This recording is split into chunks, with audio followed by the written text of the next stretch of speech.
Very, very honored and privileged to have a very special guest speaker amongst us, and he is none other than His Grace Mukundatta Prabhu.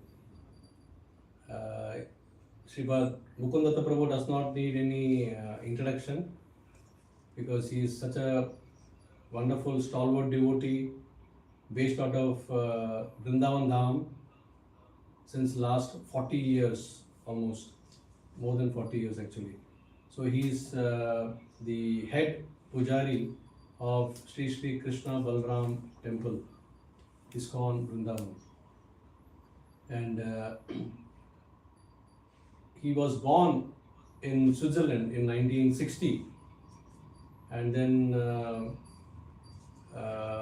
was multi-talented right from childhood.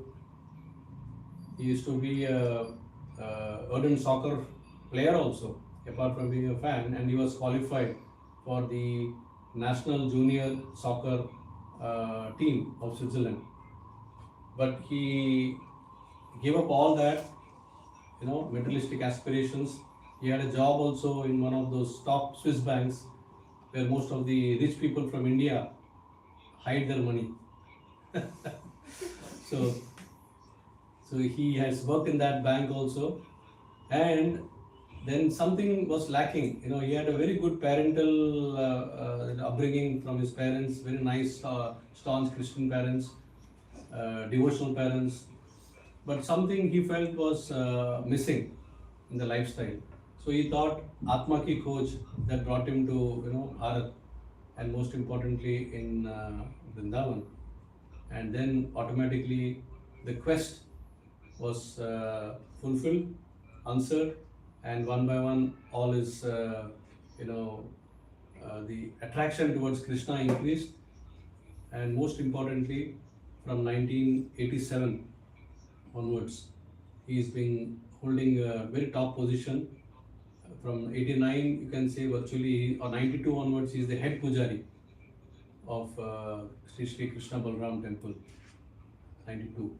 So you can imagine that is 34 years now, and like in corporate we have retirement time, but here Krishna decides. Krishna does not leave so easily the devotees, and he is so committed. He has wonderfully groomed so many different devotees across the world, and our family has been one of the beneficiaries of his wonderful loving associations, especially since last almost 15 years. Year after year, he accepts our request to come and give us his association in Mumbai, and where we also combine his presence with the celebration of our deity anniversary. So we did a deity anniversary celebration yesterday at one of the congregation facilities led by Sri Kirti Govind Prabhu in Thane. And today he has gracefully accepted to give us his live association through Bhagavad Gita transcendental knowledge that he will be sharing with us. And so we continue our studies 4.16 onwards till 23, but we will hear from such an elevated soul, the perspective of what Krishna is giving and how it can be connected in our day-to-day life. So dear devotees, with this introduction, I would now request and hand over the session to him. So next 1 hour, he will enlighten us with the complete Vedic wisdom of Bhagavad Gita.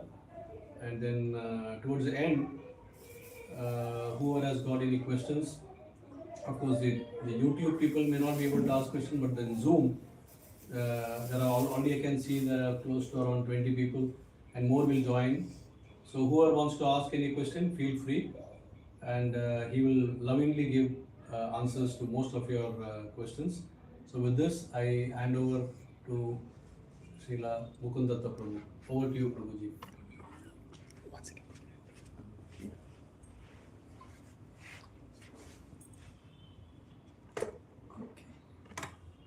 Hare Krishna. Vandeham Sri Guru Sri Uttavata Kamalam Sri Gurun Vaishnavascha Sri Rupam Sagrajatam Sagana Raganatam Vitam Tam Sajivam Sadvaitam Savadutam Parijana Chaitam Krishna Chaitanya Devam Shri Radha Krishna Pada Sahagana Lalita Sri Vishakandritamscha He Krishna Karuna Sindhu Dinabandhu Jagatpade Gopesha Gopikaganta Radha Kanta Namastude Tapta Kanchana Gaurangi Radhe Vrindavaneshwari Prachavano Sade Devi Pranamami Hari Priya Panchakalpa Tarubhyascha Kripa Sindhubhya Eva Cha Patitanam Pavanebhyo Vaishnavebhyo Namo Namaha Jai Sri Krishna Chaitanya Prabhu Nityananda Sri Advaita Gadadhara Sri Vasari Gaura Bhaktavrinda Hare Krishna, Krishna Krishna, Hare Hare, Hare Rama, Rama Rama, Hare Hare. Hare Krishna, dear devotees. So we'll speak a few words on the Bhagavad Gita, the 4th chapter, entitled Transcendental Knowledge. Krishna is the Supreme Personality of Godhead, the original Supreme Personality of Godhead. Adipurush, Mool Roop, Swayam Bhagavan. Keep it slow, man.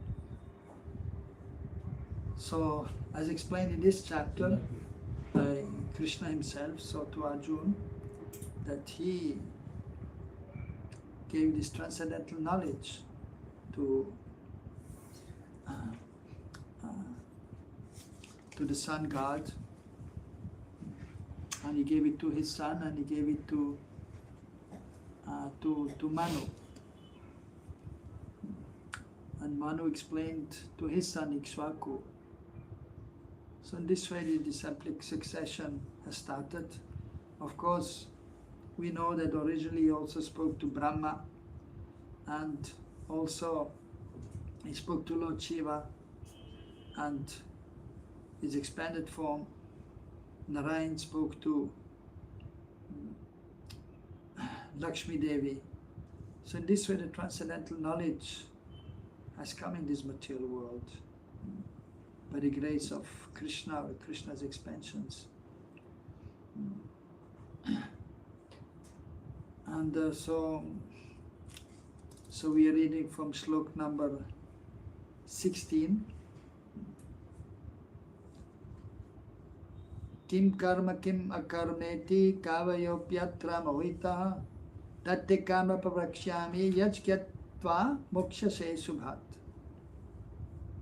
So the translation.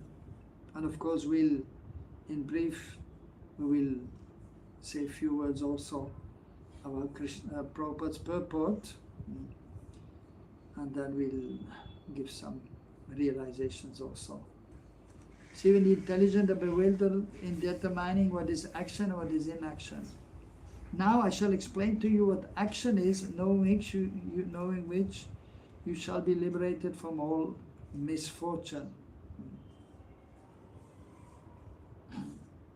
So, in this material world, the majority of the embodied beings, the human beings, they are in ignorance, and they do not exactly know what is to be done and what is not to be done in reality. Of course, many people, they think they know what they're doing, and they think what they're doing is right. That we can see, practically speaking, even demoniac people or materialistic people, they think we are doing okay, and they have their understanding of life. But then some persons are there who are more intelligent, and they understand that actually we don't know what's going on in this world. Like even Sanatana Goswami, he was very intelligent, and he was learned, actually originally from a Brahmana family, but then he was obliged to work for the Muslim government or serve under the Nawab Hussain Shah, was the ruler of Bengal, but then he expressed also later on even that I do not know exactly what is my duty, what I should do, what is the purpose of life.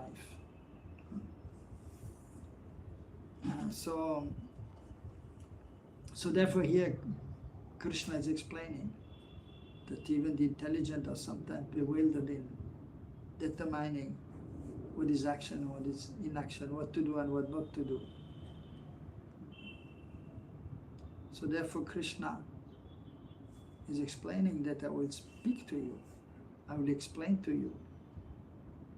And in this way you can become liberated, you can become free from Ashubhat, what is inauspicious, Shubha. Shubha is auspicious, Ashubha is inauspicious, ill fortune. So basically we have to hear from Krishna himself or his representative.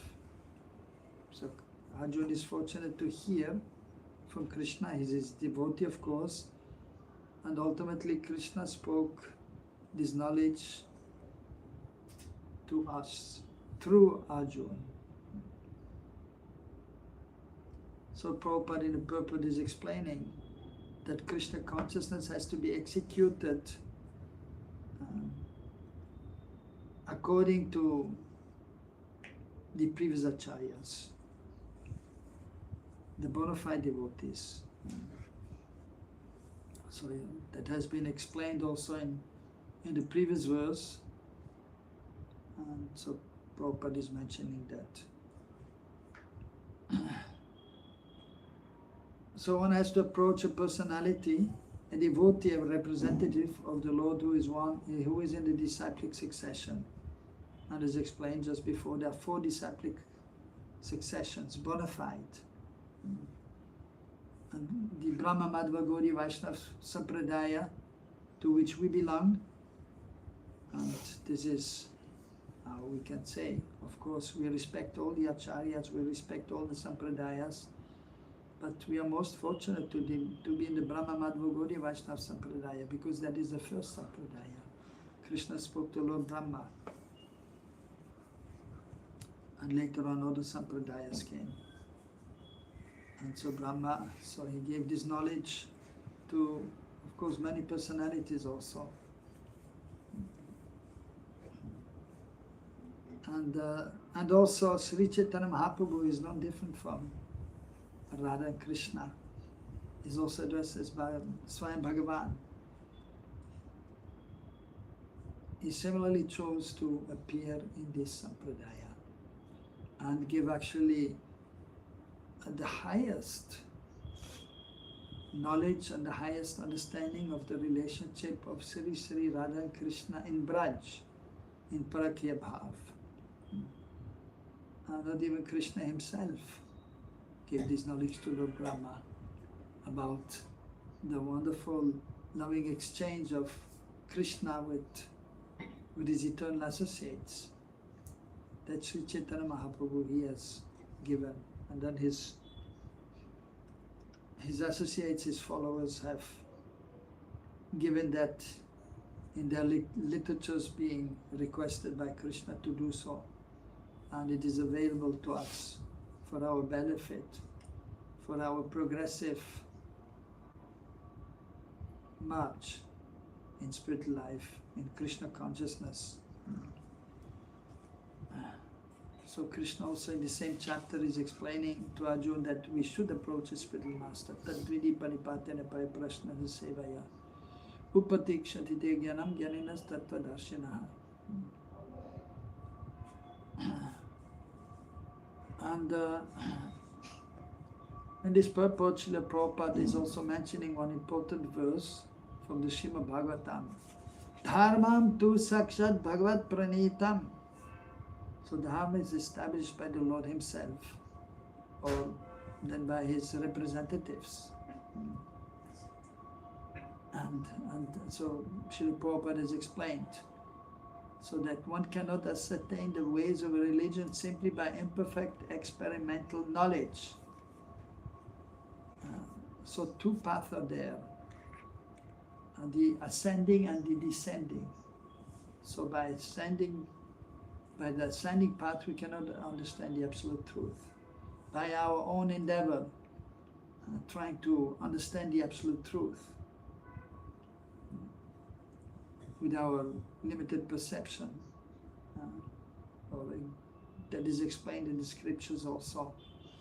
So direct experience may be there, or by interference or logical analysis of this material world. So we cannot understand the absolute truth. We cannot ascertain the absolute truth. But the absolute truth is understood by the descending process, by gaining knowledge from the representative of the Lord, the pure devotee, who is in disciplic succession. So the spiritual master is the representative of the Lord, empowered, and is in the disciplic succession, means he has gained his knowledge from his spiritual master, who has gained from his spiritual master. So that is known as Guru Parampara, disciplic succession. So we have to gain that knowledge in the disciplic succession. And we follow the path of the great personalities, Mahajana Yena Gata Sapanta. And that has been explained in the same 6th canto, that the authorities are there. Like Lord Brahma, Lord Shiva, Narada Muni, Manu, the father of mankind, the 4 Kumaras, Kapila Dev, Prahlad Maharaj, Bhishma Dev, Shukadev Goswami, Yamaraj, Janak and Bali Maharaj. So they are known as the Mahajans. So we should follow in their footsteps. And even more so, in our case, so we follow in the footsteps of Sri Chaitanya Mahaprabhu, specifically the 6 Goswamis. And even more specific, we are known as followers of Rupa Goswami, Rupanuga Vaishnavas, who was very dear to Sri Chaitanya Mahaprabhu. Sri Chaitanya Manobhistam Stapitam Yena Bhutale Swayam Rupa Gadamayam Dadati Swapadantikam. Sri Chaitanya Manobhistam, Mano Abhishta, he understood the desire of Sri Chaitanya Mahaprabhu, and he established this in this world. And we know that Rupa Goswami is also in Krishna Lila there as a gopi, Rupa Manjari, very confidential associate of Radha and Krishna, specifically serving Srimati Radharani. So it is our good fortune to be in this sampradaya, and so we should take advantage by staying in the association, by being in the association of the devotees, the Gaudiya Vaishnavas, known as Gaudiya Vaishnavas. So the devotees were followers of Sri Chaitanya Mahaprabhu, and then we can advance nicely in spiritual life, and especially by chanting the holy names, the Maha Mantra, Hare Krishna, Hare Krishna, Krishna Krishna, Hare Hare, Hare Rama, Rama Rama, Hare Hare. And then we can advance, and we can gain transcendental knowledge, and we will understand what to do and what not to do. And as in this verse, so we will understand what is action and what is inaction. So that is the only way. So by mental speculation it is not possible. So we have to accept the descending path. So text number 17. Karmana hiyabhi bodhavyam cha vikarmanaha akarmanashta bodhavyam gahana karmano gatihi. The intricacies of action are very hard to understand. Therefore, one should know properly what action is what forbidden action is and what inaction is. So truly it is not easy to understand the intricacies of action. But in the association of the advanced devotees, we may gain knowledge and we may get an understanding. And then we have to have the practical application, means we have to be engaged in devotional activities. And the various devotional activities, and especially chanting the holy names and then worshipping the deities under the guidance of the Spirit Master. But we have to keep also hearing from the Spirit Master, and we have to hear about the pastimes of Chaitanya Mahaprabhu and Krishna. And then when we become absorbed, and then we can get purified in consciousness, and then we can understand what to do and what not to do, what is proper, what is improper.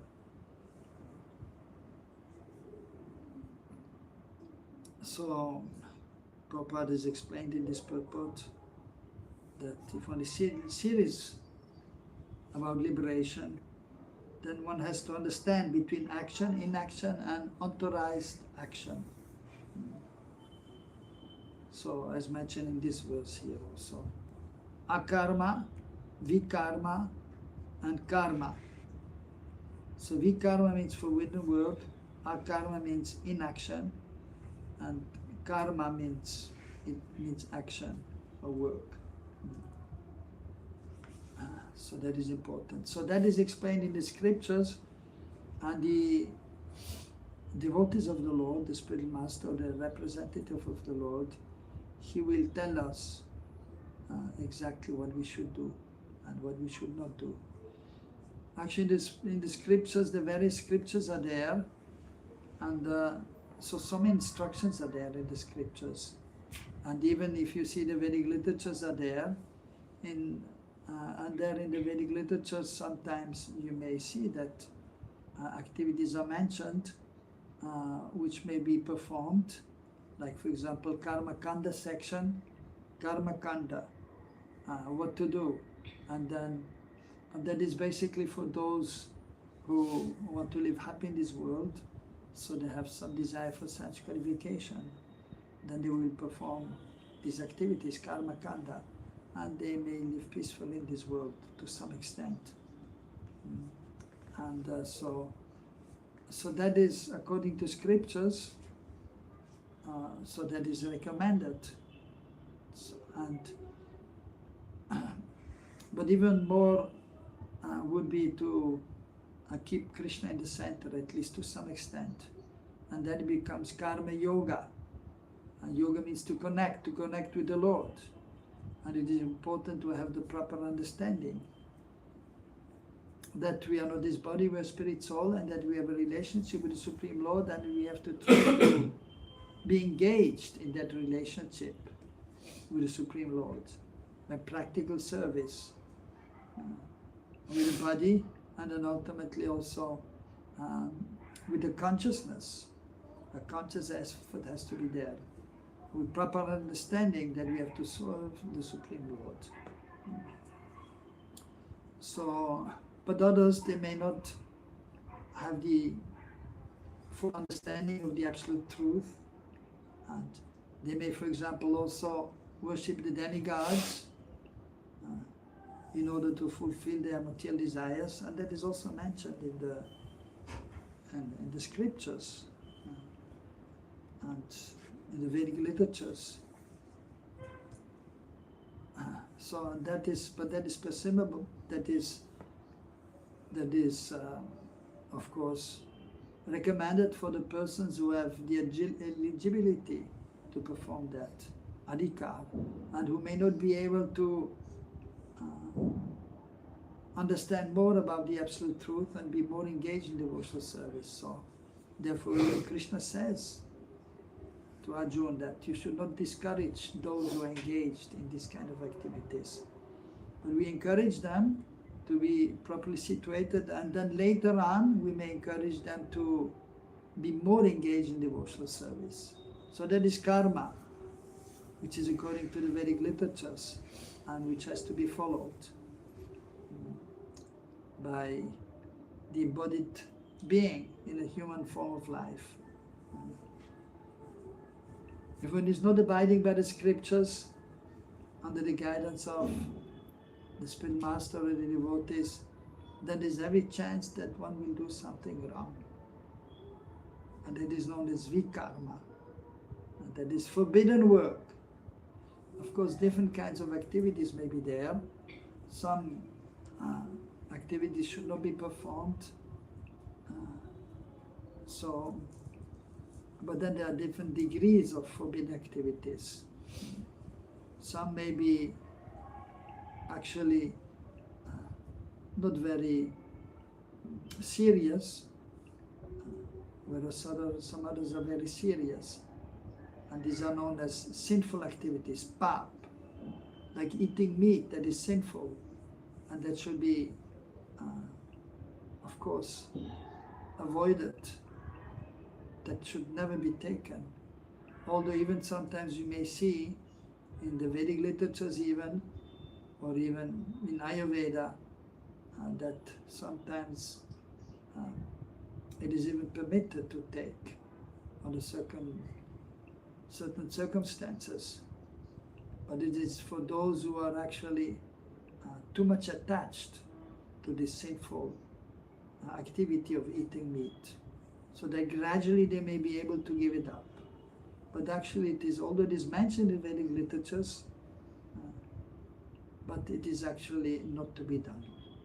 So that is actually vikarma, and that is actually sinful to eat meat.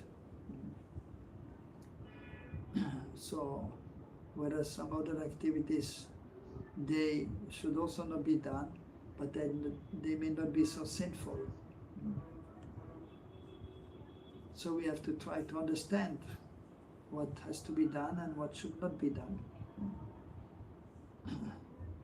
And for example, we know that early morning we should take bath, prahata snan. So that is a regulative principle to be followed by a human being. But we can see not everyone is following that, especially nowadays in the big cities, even in India and also in the Western countries.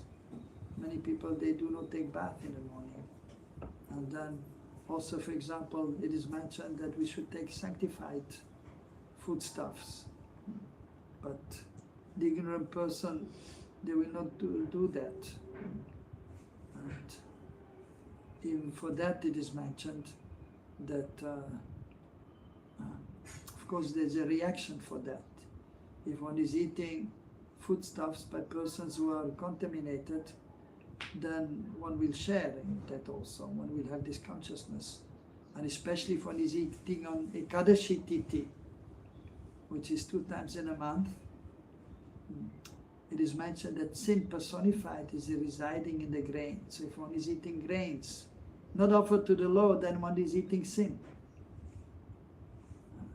So therefore, that has to be avoided. But as a devotee, actually, we can see that in Jagannath Puri, the devotees of Jagannath, they will eat grains even on Ekadashi. And there's nothing wrong in that, because it is the Lord's mercy, and when it is offered to the Lord, the grains, that Papurush will not be there. At the same time, because Sri Chaitanya Mahaprabhu instructed actually his mother, and then since that time all the Gaudiya Vaishnavas, they are not eating any grains on Ekadashi. But otherwise on normal days, so if one is eating grains without offering to Krishna, that is not sinful. And it's not a forbidden activity, it is normal. But it is not forbidden activity, we have to eat, that is normal. But they are not having sufficient knowledge to know that whatever we eat, we should first offer to the Lord. to Krishna, to Bhagavan. Some persons they may be offering to Durga Devi, to Ganesh, to Lord Shiva, to Lord Brahma. And so that may be done also. These are great personalities, and that we have to understand. So, but ultimately we should offer to Krishna, and we should take Krishna Prasad. And then also here akarma is mentioned. So akarma so may be understood in two ways. One is not doing anything, that is akarma, as the word says. Inaction, not doing anything. At the same time, if one is engaged in devotional activities, that may also be seen as akarma. One is not, because one is not bound to one's activities, and there's no reaction to that. So if one is performing vikarma, forbidden activities, which is sinful, then there's a reaction which is not very pleasant. On the other hand, if one is doing activities which are not sinful, and they may not even be according to the scriptures. For example, somebody is working and in a shop and is selling something in this shop. So he's working, he's doing his karma. And if he has a cloth shop, there is nothing wrong with that. But he's doing these activities, earning money, but that will bind him also. He will stay in this material world. And then, for example, he may give some charity, so that is known as punya karma. So that is then beneficial for him, he will get some good result if he's giving some charity to some institution or opening a hospital. So there's some benefit for others, so that is auspicious, or that is, and then also for his benefit.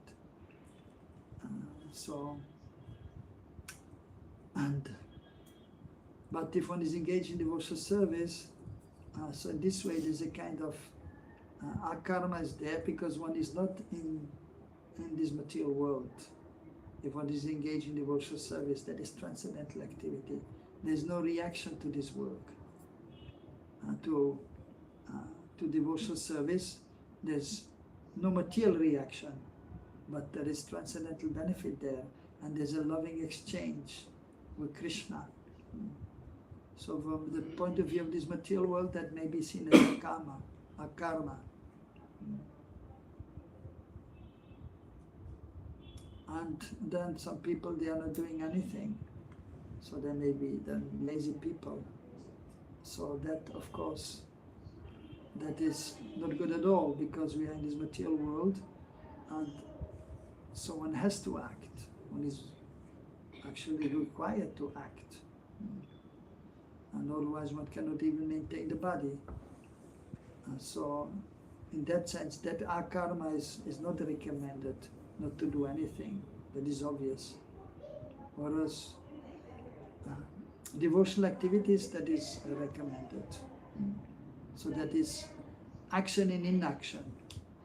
So one is acting, but acting in Krishna consciousness. And that is but on the material point of view, there is no action there, it is inaction. So that is action in inaction. So then even from the other point of view,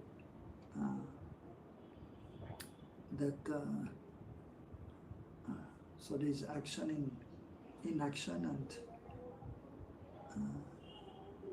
inaction in karma also. So again, for the devotee, so they engage in devotional service.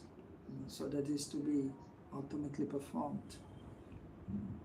And also if one is performing pious activities, so that is also recommended to do if one is not yet completely dedicated, and that is fine.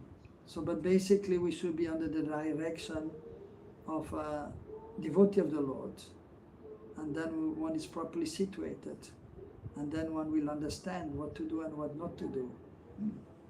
Because otherwise, as explained, intricacies of action are very hard to understand, and therefore even karma is very hard to understand. What will be the result of one's activities?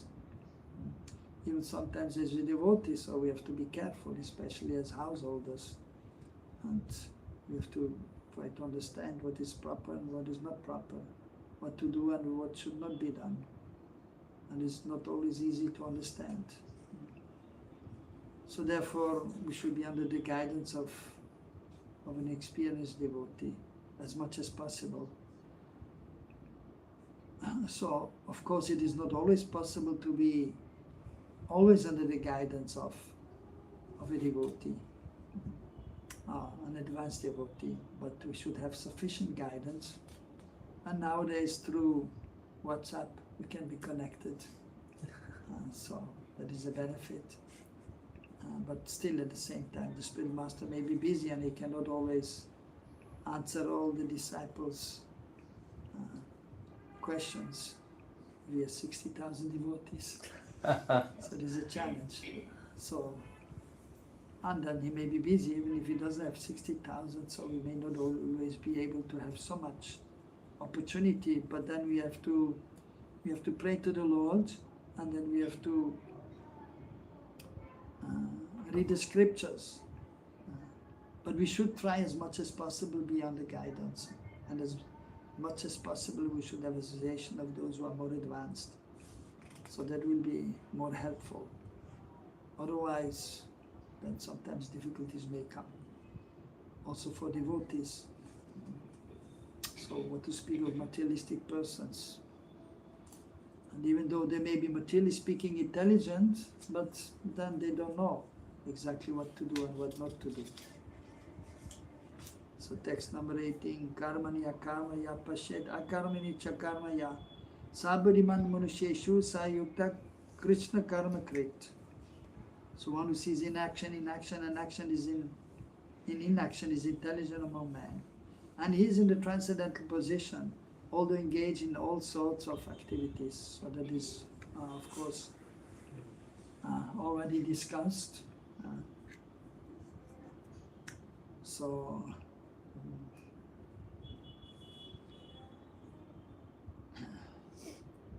one who is in the transcendental position, so he will understand more clearly. By performing devotional service, one becomes more and more situated on the transcendental plane, and then with pure intelligence one will understand what to do and what not to do. And so as explained here, Sayukta Krishna Karma Krit. So he's engaged in so many activities. You can see the devotee, they are busy all day. But they are not affected by any reaction, or there's no material reaction to his activities, because Krishna is at the center. So that is the transcendental position. These are transcendental activities. And there's a transcendental loving exchange with Krishna, which is always positive. And so there's no material reaction to his activities. But we have to be careful, because if you're not careful, then you may be under the modes of material nature, and then there will be a reaction also towards activities. When this committing some aparat, some offense, then there will be a reaction also. So we have to be careful. And ultimately it is the mercy of the Lord if one is able to be transcendently situated. But as practicing devotee, we try our best, and we should try to be actually in the mode of goodness. And then it is easier to come to the transcendental stage. But then to remain on the transcendental position is not easy. And it is only possible for the advanced devotees to be always transcendently situated. So, but we should try to be in the mode of goodness and try try to be engaged in the activities recommended by the Spirit Master and the scriptures, and then we may come to the transcendental position, and then everything becomes more clear, what to do and what not to do.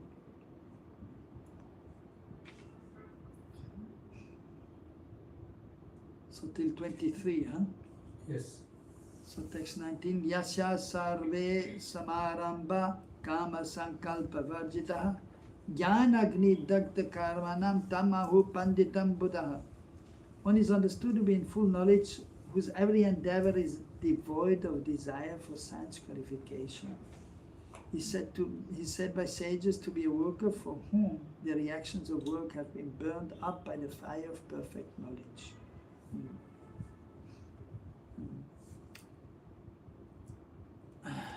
So one has to be devoid of desire for sense gratification.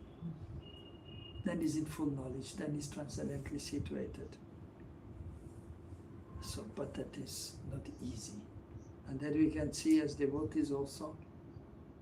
And that, and if you speak to devotees, and you hear devotees also, who have been even in the movement for many, many years, and then practically you can see still some such gratification is there. Practically you may see, and then you may understand the desire is still there for sense gratification. So to be completely free of the desire for sense gratification is not easy. It's difficult. But at least one should try. So sankalpa, so determination, resolve, sankalpa we do for performing different activities also. Sankalpa is there when we do a yajna. That so for the pleasure of the Lord, we're doing a yajna. And then, for example, even for Chaturmas,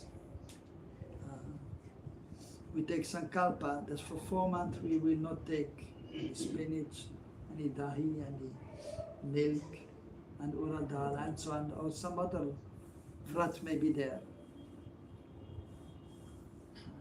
So resolute determination is there, that I will do that, or even I will not do that. So for example, I will chant more, I will chant some ashtakams. So strong determination has to be there.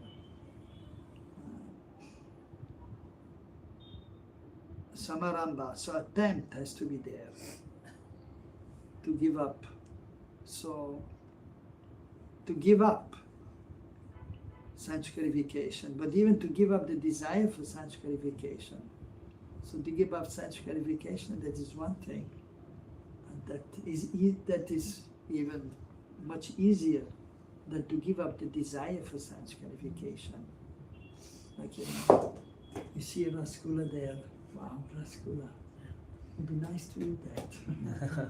But then, when you have intelligence, well, now it's evening time, I should not take any sweets in the evening. Or actually, of course, the Brahmanas, they like sweets.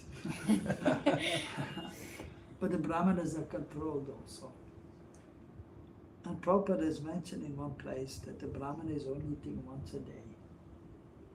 Of course, it's not the hard and fast rule, but many Brahmanas, they only eat once a day. Prabhupada has mentioned in one purport. And so, therefore, usually I just eat once a day too. I mean grains, but morning, evening, something light. And because the Brahmanas, they are absorbed, they have to be absorbed in the absolute truth. And so for that, you have to be very balanced in your activities, and then especially in eating. So better to eat less. In eating, better less than more. If you are young, it's better more. In the winter also, it's better to eat a little more. Or if you have a cold, better to eat a little more. But otherwise, it's better to eat less. So restricted. But no hard and fast rule. It depends on the body also. some bodies they need more. So,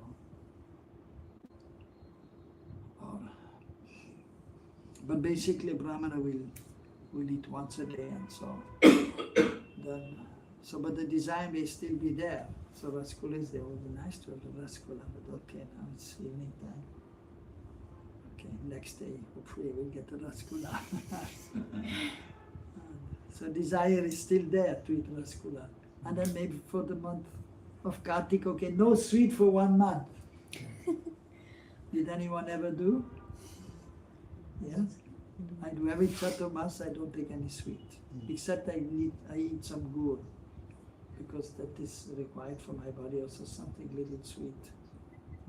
So, and, but then, well, nice sweet and I take, but no, I took the Sankalpa, the Vrat, not to eat any sweet now.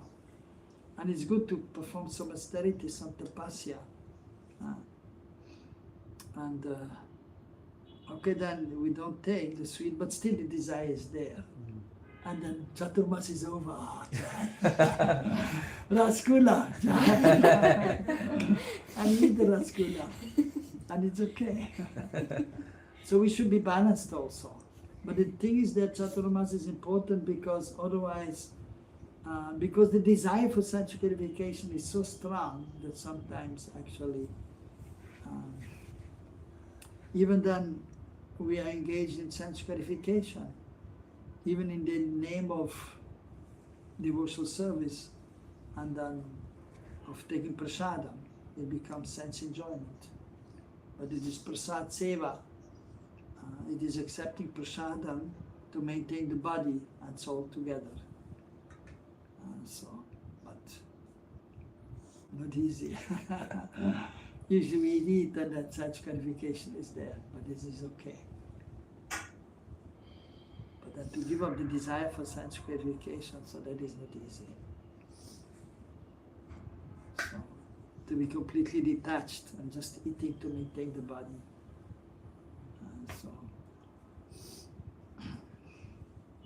So he said by sages to be a worker for whom the reactions of work have been burned up by the fire of perfect knowledge. So one is engaged in devotional service, so also without the desire for sense gratification. So that is full knowledge, that is. And then so the fire of perfect knowledge is burning. So the reactions of work. So otherwise there is so therefore we have to be careful also with the desires. That because you have the desire, the thinking, and then comes the feeling, and then the willing is there, and then you will do it. So therefore one has to be careful.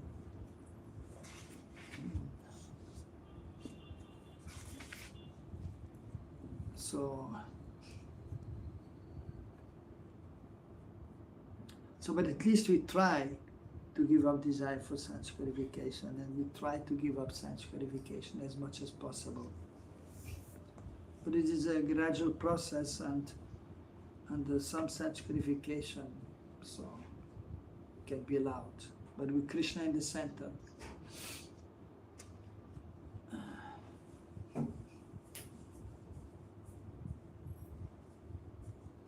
Tyaktva karma pala sangam nitya tripto nirashraya karmanyapi pravritopi naiva kinchin karoti saha. Abandoning all attachment to the results of his activities, ever satisfied and independent.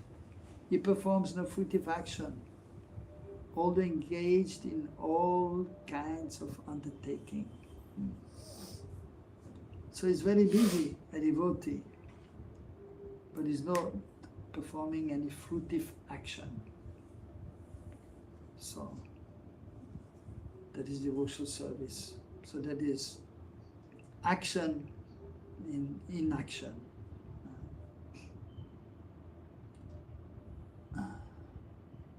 So here also the point is actually tyaktva karma parasangam. So he's abandoning all attachment to the result of his activities. So it's transcendently situated. So it's, of course, for example, we have to work and to maintain the body also.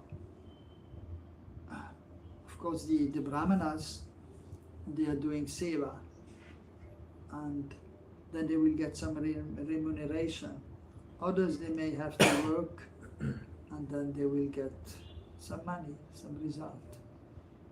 And that has to be there. But one should not be overly attached, but if one is working, then one is supposed to get some result. But then we should try to not only use for our own self, but we should engage in the service of the Lord also. Engage in the service of the devotees of the Lord. Otherwise, again, so one will be actually bound to some extent if one is using only for ourselves. Therefore, it is mentioned in the scriptures also. 1% of our earned money should be given to the Lord or to the Vaishnavas. Then one becomes free from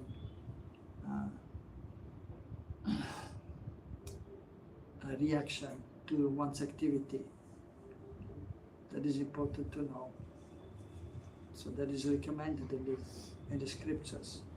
It is actually required. So, and then the intelligent devotee will do. So that we have to know. So therefore, if one is working as a devotee also, he cannot keep all the money which he is earning. Otherwise he will be bound, because then becomes sense gratification. So it is subtle. All this chanting Hare Krishna, is earning money and is using only for his house and for himself, then actually he is bound to be in this mood of enjoyment. Sense gratification will be there. Therefore we have to perform Chaturmas. Therefore it is recommended to give charity. Dana, Yajna, Tapa at different times. Therefore different samskars are there, purificatory rites, and then one will give charity. So this way, because also where from is the money coming, that we have to see. So therefore we have to see what work we are doing also, what occupation is there. And so then it will be purified if we offer to the Lord, to the Vaishnavas. Otherwise, we will be bound, even as a devotee. So these subtle things are there which we have to know. And of course, if we are surrendered to Krishna, Krishna will guide us.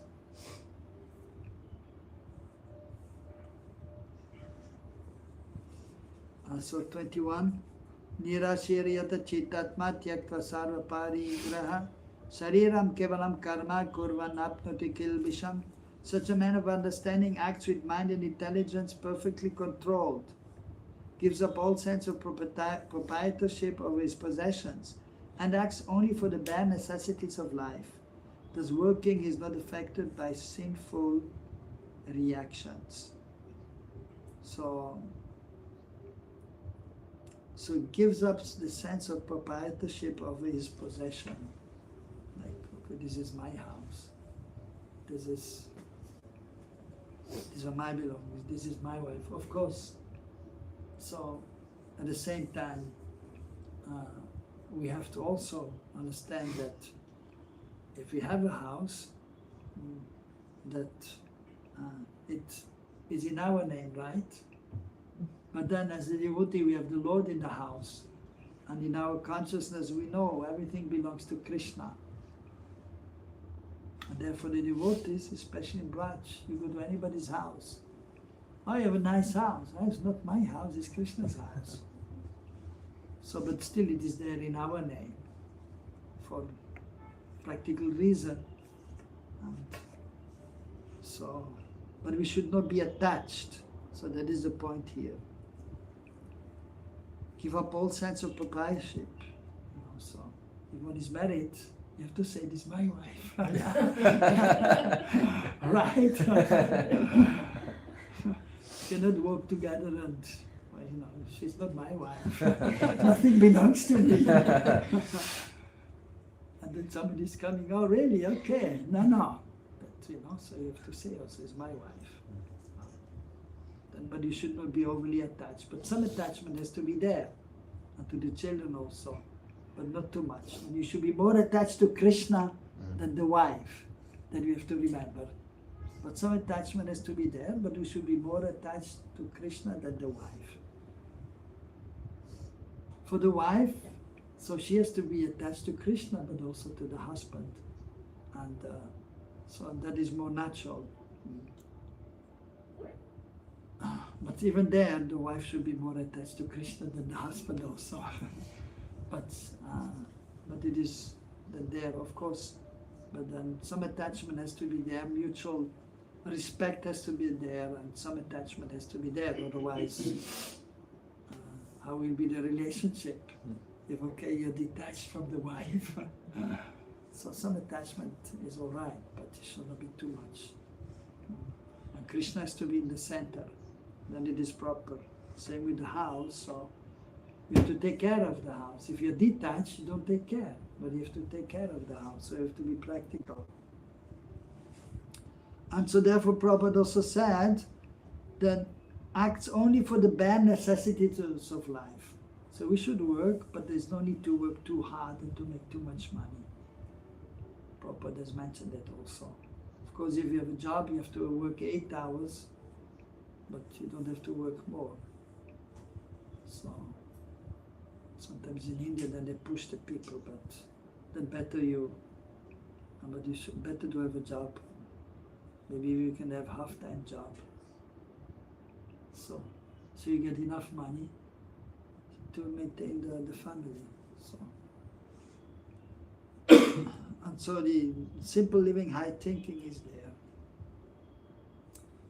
So bare necessities are there. Of course, different devotees are there, or different persons are there, and they have different understanding of simplicity also. And it depends on one's nature also. So one is more Brahminical, so he will live simple, but his environment will be pure also. But he doesn't need a big house. He may be satisfied with a smaller house. If one is more aristocratic person, like kingly person, then he will like a big house, and it is okay for him. So that we have to see.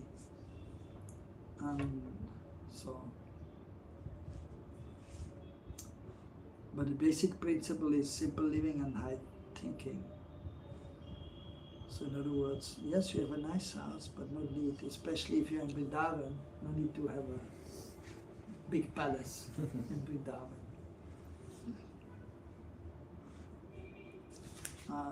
Text 22. Yadricha labha santushto dvandvatito vimatsaraha sama siddhava siddhavcha kritva pina nibadyate.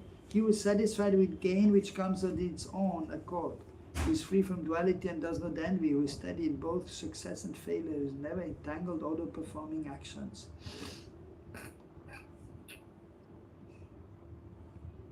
So that is a person in mode of goodness. So he's not endeavoring so much to gain something. He's doing his duty, and whatever comes, so easily that he will accept. That is what this means. It means here, it's which comes on its own accord. So, but of course, you have to have some activity, otherwise from nothing comes. If you're not working, a karma, another person, okay, why should work? And okay, let things come. It won't work. Of course, some sadhus are there. They're also not endeavoring even to eat something, to get something to eat. Aischit Vrat. Like even Madhavendra Puri, he didn't bother when to get something. He was just chanting in you, well, if I have to get something, I will get. And people were bringing, then fine, he's accepting something. If nothing comes, okay, he's fasting. So that is very high. But we have to have some endeavor, and then, but one should be not endeavoring too much and be satisfied with whatever comes. who is free from duality. So duality of happiness and distress. And then, so we have to try to become free from that. Free from the dualities of this world. And who is not envious, that is also very important. Vimatsaraha, free from envy.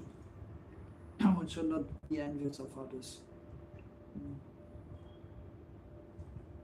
We study both success and favor is never entangled, all the performing actions. So we should, which is of course also not easy always. One may be working and there's not much success. Then one may become actually discouraged. I'm working hard but there's no success. But we should not be discouraged, and when we should continue and then some success may be coming also eventually. So if there is failure there, one should not be discouraged, but one should continue, and that success will be there also. And so one should be equipoised. Okay, so it didn't work out what I wanted to do. Some loss may be there, but I should not be too much disturbed. And if one is successful, one should not be too much elated. Oh, I got so much money, that's good. But then you may lose it. And if you're too much elated, so you're happy you got it, but then you're losing, then you'll be devastated, you'll be unhappy. So we should be steady, not attached to success and failure, or not disturbed by that. Gata sangasya muktasya jnanavastita chetasaha yagyaya charata karma samagram praviliyate. The work of a man who is unattached to the modes of material nature and who is fully situated in transcendental knowledge merges entirely into transcendence. So one is free from the modes of material nature. In transcendental knowledge means understanding his position as spirit soul, as servant of Krishna. Then so he's transcendentally situated, his activities are transcendental. So that state has to be attained. So that is our goal, to be transcendently situated, beyond the modes of material nature. And then automatically, so the knowledge is there. So full knowledge means knowing that Krishna is the Supreme Lord, and that we are not his body, we are spirit soul. That is actually perfect knowledge, and that we have to be engaged in the devotional service of the Lord. And then of course there's Gyan and Vigyan, so we may have this knowledge, but then we have to try to realize also. So for that we have to be constantly engaged in the spiritual activities, and then one becomes purified from all wanted things in the heart, from all anarthas, all impurities. And then, so, anartha nivritti, freedom from impurities, unwanted things. And then comes nishta, so one is then in full knowledge, in nishta. And then one is transcendently situated. Of course, in nishta still something is there, some connection with this world. Some impurities may be there, but less. But then we have to advance further to getting a taste for spiritual activities, and then being completely attached to Krishna, asakti, and detached from this material world. But it takes time to come to the stage. But at least one should be fixed in knowledge, transcendently situated, in nishta. So, and try to be free from the modes of material nature. So, it is not so easy, but we should try our best. And Krishna, we do the best. Hare Krishna. So we stop here. Yes. So of course, Bhagavad Gita and the purports are very deep, and there's so much more to say, but we have limited time. We're already over time, but if anyone has any question, you may ask. Any question? So is there any question on the Zoom? You can raise hand. And is there any question here also? Think about it. Okay, there are some hands raised. Who is real me Nazo? Please identify your name.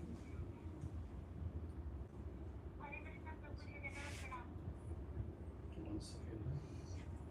Yes, please speak up. Prabhuji, can I ask my doubt? Yeah, what's your name? I didn't get your name. It's mentioned as real me Narzo. Prabhuji, my name is Madhurika. Madhurika. Okay. Yeah, I think you're joining for the first time our session. No, Bhagavad Gita? Prabhuji, last time I had joined in your Bhagavad Gita session. Acha. Okay. So only request next time whenever you join, put your name so that we know who is joining. Yes, Prabhuji. Okay. What's your question? Yes, Prabhuji. Prabhuji, I had a question that if, as Rupanuga Dhara Prabhu said that we should have some attachment with our family members and more attachment with Krishna. But Prabhuji, if we have to develop love for Krishna, should we have that some attachment with our family members? Yes, Good good question. question. Good question. Your Yes. question is over. Shall I ask Yeah. him to reply? Yes, Prabhuji. Okay. Yes. Yes, good question. Yes. You see, actually, in reality, to become attached to Krishna is not easy. So you don't have to worry. You try to become attached to Krishna, but still your attachment will be there to this world. Even to your own body you are attached. And therefore automatically some attachment will be there for the family member. And that is normal. But so therefore you don't worry about the attachment to the family, but try to see that you can be attached to Krishna, more and more attached to Krishna. So I'm saying it is natural to have some attachment for the family members because it is there, naturally. So the mother is there, even as a devotee, the child is there. And then automatically attachment will be there. And then you can take care of the child. Otherwise, actually, there's a danger that if you try to be too much attached to Krishna and not to the family, then you will neglect your seva. And even that we have seen in the beginning of our movement, the devotees sometimes were fanatical. And then they were serving Prabhupada, they were serving Krishna, going for book distribution, taking the child with themselves, and then distributing books, and then sometimes neglecting the children also. That we have heard and we have seen. So therefore, as householder, you have to take care of the family.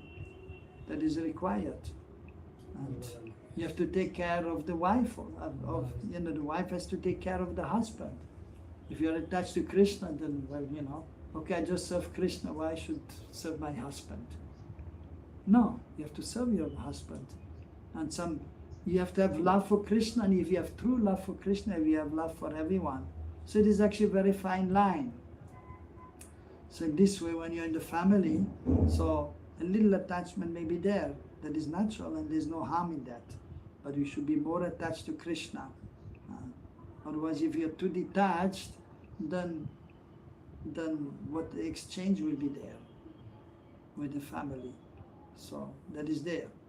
So therefore, little attachment is okay, but it should not be too much.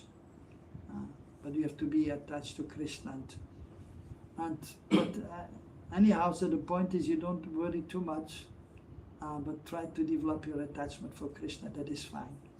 And at the same time, as a devotee, so because otherwise you may be selfish also. Because in the conditioned state you are attached to this body. And sometimes, okay, I just serve Krishna. And then you're thinking about yourself also. And then you don't think of others. So that is not good. In the conditioned state, one is attached to the body. And but then you have to be attached to Krishna, and you try to be attached to Krishna, and there's no harm if you are a little bit attached to the family members, and that is fine. And try to be detached yourself from sense gratification. Not that you need this and that, and then you think only of yourself. So there's a danger then if it is artificial. So like we have seen, the devotees, I have to serve Krishna, and then they're neglecting the children. But then it is to some point actually sense gratification also, or it is selfish, just taking care of myself.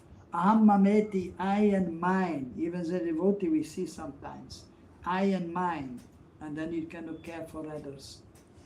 So therefore, we say that so a Vaishnava is trying to be humble, tolerant, and is not only thinking of himself, I and my seva.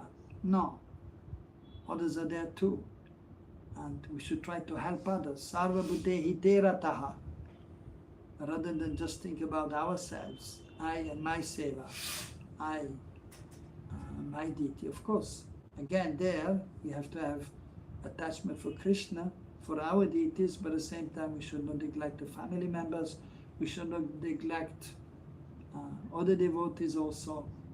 And so it is a very fine line, and so we have to be conscious of that we should be attached to Krishna more than anything else, but little attachment to the family members is normal. Love has to be there for the family members, and that is natural. We love Krishna, but we love others also. We love everyone. At the same time, not that you love everyone and you forget about your family members. No. First of all, your first duty is to the family members, more than anybody else. Sometimes that may be seen also. Somebody is taking care of other people and then is not taking care of the family. So that is also not good. So we have to be very thoughtful, and we have to, sometimes we need the guidance also of the devotees, so we know how to properly act and not be fanatic and not properly situated actually. So it is a very fine line of Krishna consciousness, or even proper behavior, sadachar. And Prabhupada used to see first you become a gentleman and then you become a Vaishnava. So not so easy to be a Vaishnava and fully attached to Krishna and detached from this material world. So even you can see so the Supreme Lord, and it is shown also in the pastimes. It seems to be that Krishna is attached to the gopis, or of course that is the pastime. Or Ram is attached to Sita. But that is natural. There's transcendental attachment. So Krishna is to be in the center, and everything is for Krishna, but at the same time, some love and attachment, especially family members, that is normal. So it is a very fine line, and we have to be conscious of that. Is that all right? Is that clear? Yes, Prabhuji, thank you very much. Thank you. Yeah, I put in the chat box the mobile number. So if anybody wants to have regular updates about this weekly sessions, systematic study of Bhagavad Gita, can kindly give their mobile number and we'll add you in the group.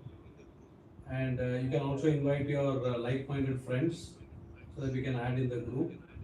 Okay, so we don't want to miss an opportunity of anybody who's wanting to know more about Bhagavad Gita and how to follow it in a practical way on a day-to-day basis. So please feel free to send a message on this mobile number, and I will ensure that your number and name is added in the group. All right? Anybody has any other question or maybe one quick realization from this today's talk? Anybody wants to share? 2 minutes, not more than that. But it is a very important subject matter that Prabhuji has covered today.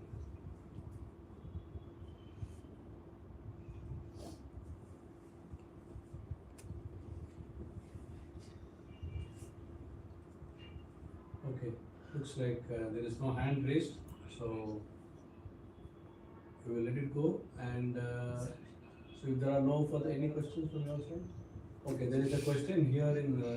You have a question? Yeah, you can ask the question and I'll repeat it here so that they can also know what the question is. So you mentioned that we have to do something to live, like to maintain the body. So how do we understand what we actually like to do? Because amidst all this competition and rat race in today's world, so as devotees, it is difficult to sometimes understand that. So yeah, so the Okay, question is, I just repeat fine. the question. Yeah. So the question is by one participant here live, Anushka, right? Your name is Anushka. Shambhav. Anushka Shanbag. So her question is, as a devotee, how do we know what to do right? Is that the question? How to know what to do right? Yeah, and what is our dharma? Like, What is our dharma? And how do we know whether we are doing the right things or not to please Krishna? Is and that- how do we understand what we like as a living to do as a devotee also? What do we like? Yeah, so what do we do to maintain our bodies at the same time Okay. practice devotion? Okay. So as a human being, what should we do to maintain our body at the same time devotional activity in terms of satisfying Krishna through our activities? Correct? Yeah. Okay. So Prabhuji will answer. Yes. So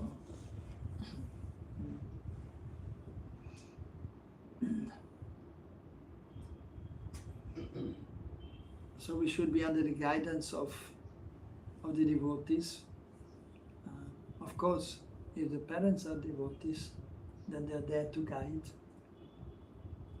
But if they are not fully devoted and one is engaged in devotional activities, then one should take guidance from, if one is not sure what one should do, which is many times there in life, one is not sure what one wants, what one should do, especially if one is not yet established, one is still young, then sometimes one may not know what to do and in order to maintain the body. So therefore it is good to take guidance from the devotees who are more experienced.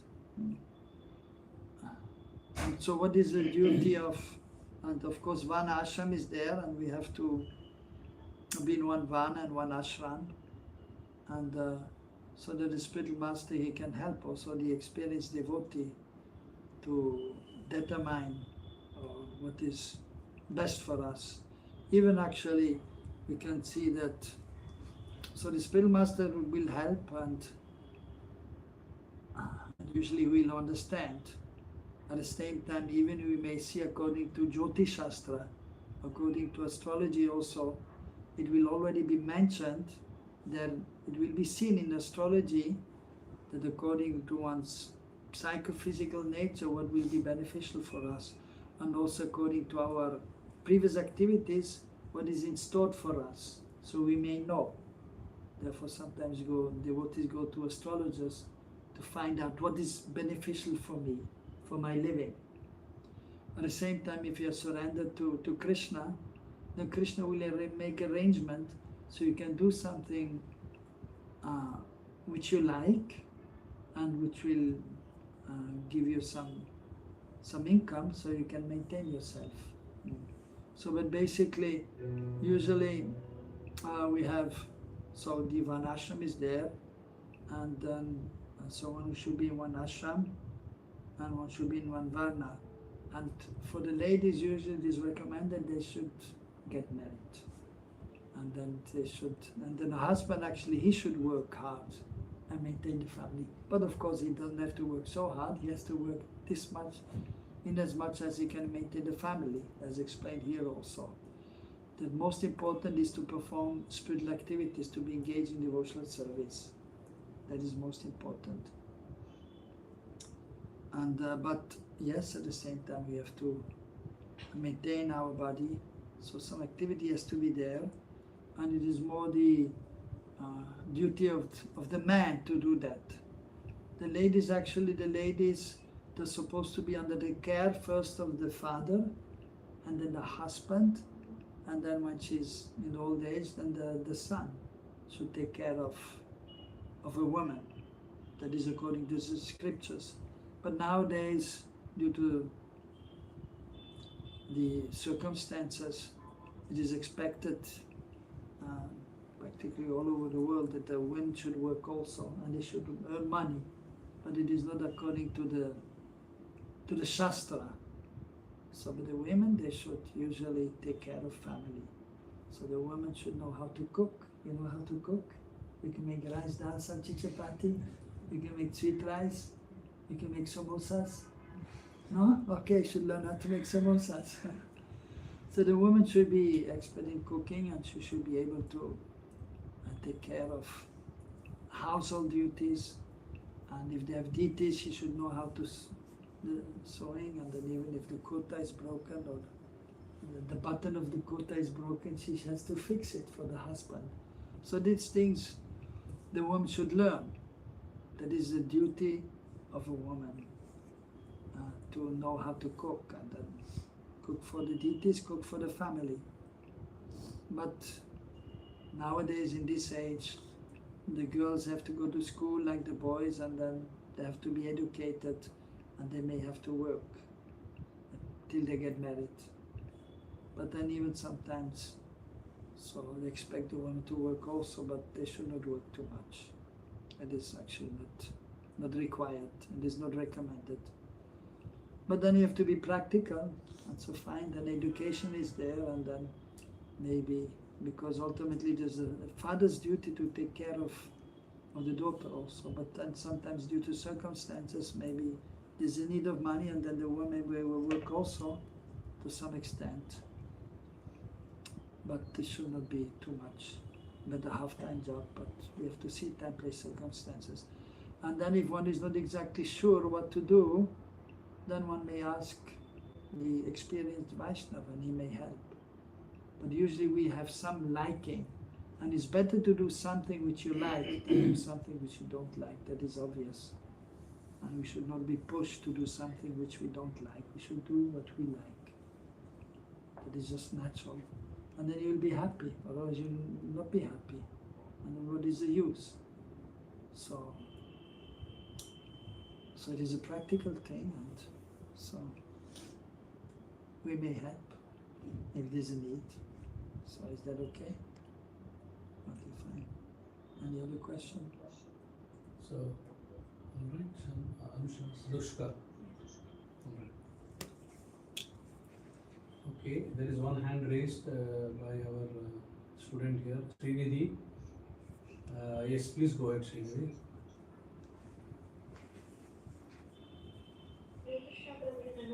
I present this to all devotees.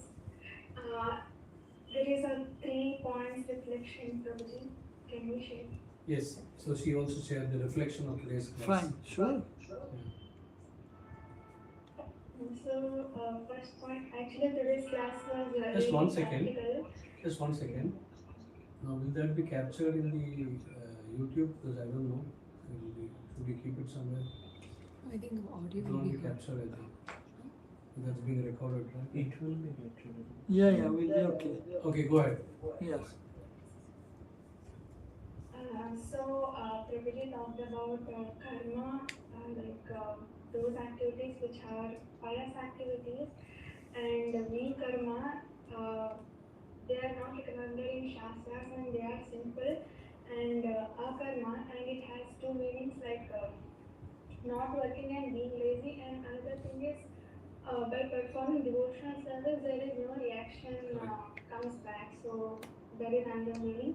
And the second point is we can understand, like Prabhuji has so much attachment to his spiritual master that Prabhuji has started with glories of spiritual master by spiritual master is representative of Krishna. Again, Prabhuji ended the session with verse 23, describing that we will be situated in transcendental position only by under the guidance of spiritual master like that. Another last point is we had heard one quote and it perfectly falls in this session, I think, Prabhuji, and that is by developing love for Krishna gradually under spiritual master's guidance, we will have affection for all without any attachment and will develop detachment without any disgust. So, we learn from Thank you Wonderful. very much. Wonderful reflections about the class. Quite well absorbed in this. That's why you are able to reproduce. Very nice. All right. Thank you. Then there are no questions here. There are no questions live here also. And YouTube people cannot ask questions. So if that is the case, we can end the session now. The quiz for the second successive session, there has been no quiz, but we are now going to miss the quiz in the future sessions. That's one of our attractions, and also a way to capture the audience. So next week, hopefully, we'll try to compile and make a concise quiz, which will cover Arjun Saka Prabhu's session, and Rupanuga Prabhu's session, and who was the speaker in the next session, all the three, and we'll try to make 5 or 6 questions which will be put forward for